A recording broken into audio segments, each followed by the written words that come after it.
welcome. In this video, we are going to break down the four main aspects of the breath and working with pranayama.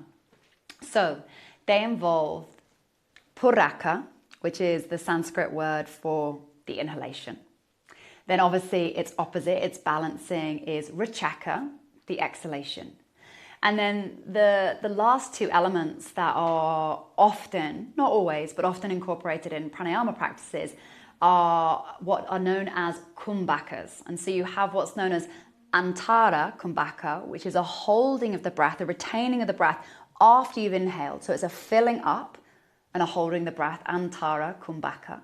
And then as you exhale, at the very end of the exhale, when you're empty and you hold on empty, that's known as Bahya Kumbhaka. And so this is very interesting because actually, in a way, the pinnacle of pranayama that many of the ancient scriptures and ancient practitioners and wise ones of times gone by, they talk about this kumbhaka, this holding of the breath being the pinnacle of where all of the other pranayamas are leading towards. And so kumbhaka comes from the word kumbh, and kumbh is the word for a pot. And so you can either get a pot that is full or a pot that is empty. So, for example, a pot that is full would be similar to that feeling of the Antar Kumbhaka. You're full with the inhalation and then you hold with that feeling of fullness.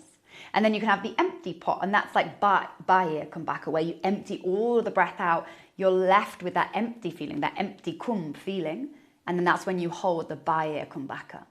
Now, why do they say that this is so important?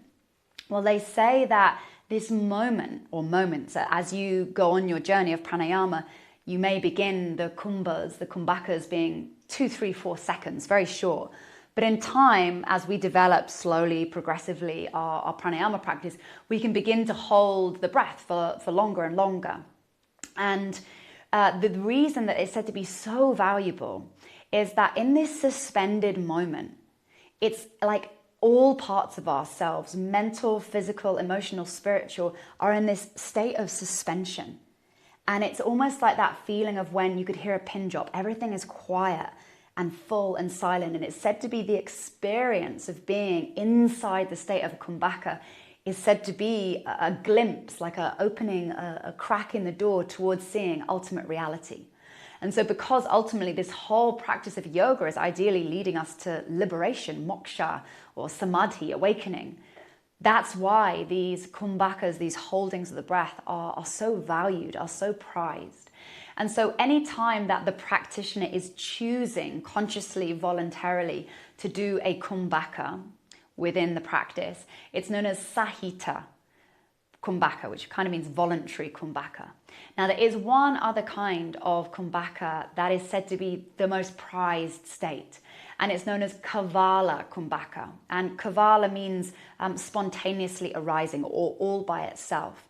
And so it's said that in very deep states of meditation, we can seamlessly drop into this kavala kumbhaka. And I've experienced myself, and I distinctly remember the first moment when it happened, because I was being in the witness state, observing my experience quietly in meditation, and I suddenly became aware I'm not breathing. And I just watched and I continued to not breathe, and I just watched and I continued to not breathe. And it was this very highly awake state. And then eventually the body brought breath back in, but it wasn't me, the practitioner, that was doing it, it happened. And so as we go on our journey in pranayamas through this course, we will be incorporating more of the sahita, the chosen, the voluntary kumbhakas. And then in time, maybe over your lifetime of practice, you may also at moments experience that kavala, that spontaneously arising kumbhaka. So to get this so that it's not just words entering your ears, let's embody this for a moment. So if you're not already, come to sit in a comfortable tall seat, a pelvis elevated higher than the knees. As always, you could sit in a chair. And the practice we're going to explore is basic Ujjayi, the victorious ocean breath, just with the slight sense of a kumbhaka, a holding, a suspension, just for 3-4 seconds at both the top and the bottom. So we will both explore at the top of the in-breath, the Antar Kumbhaka, and at the bottom of the out breath, the Bahya Kumbhaka. So you can place the hands on the backs of the knees with the palms facing up. You might want to bring your thumb and index finger to touch in what's known as Jnana Mudra, the mudra of wisdom. And then if it helps you can let the eyes gently close. And then gently begin to narrow the channel at the base of the throat so you can start to hear that very sweet, soft, oceanic sound. That's a symptom of our Ujjayi breath. And once you reach the top of your inhale, just pause just for a moment or two, holding the breath with a quality of ease and softness. And then let that flow into a long, smooth, full exhalation. And then at the bottom of each exhalation, let there be just a couple of moments pausing. And then slow, deep breath in, Ujjayi breath.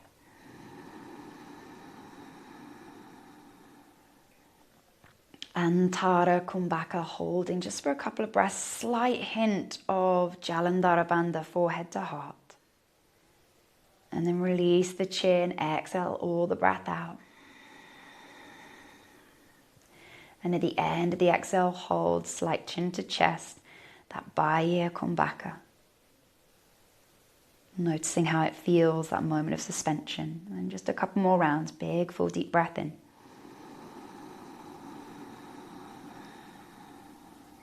Holding it full, chin to chest.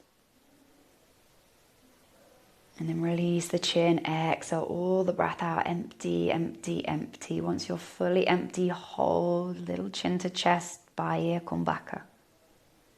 One more round, release the chin, big deep breath in. Chin to chest, holding Antar Kumbhaka.